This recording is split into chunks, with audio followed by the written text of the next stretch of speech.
महेश दादा लांडगे हे नाव ऐकलं की डोळ्यांसमोर उभा राहतो एक दमदार आमदार।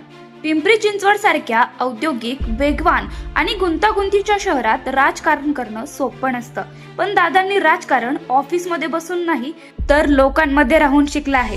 दादा भाषणात कमी आणि कामात जास्त दिसतात, प्रश्न ऐकून घेतात आणि उत्तर फक्त शब्दात नाही तर कृतीत देतात। लोकांसाठी ते आमदार आहेतच, पण अनेकांसाठी तो आपला माणूस आहे।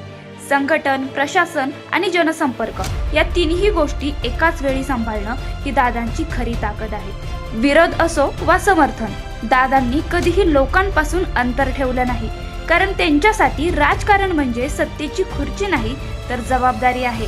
आणि म्हणूनच धर्मवीर छत्रपती संभाजी महाराजांच्या भव्य पुतळ्याच्या माध्यमातून त्यांनी इतिहास, श्रद्धा आणि हिंदुत्वाची ओळख ठामपणे उभा केली। महेश दादा लांडगे हे नाव म्हणून नाही तर विश्वास म्हणून लोकांच्या तोंडात आहे। शहर बदलतंय, राजकारण बदलतंय, पण ग्राउंडवर उभा असलेला हा नेता आजही तसाच आहे।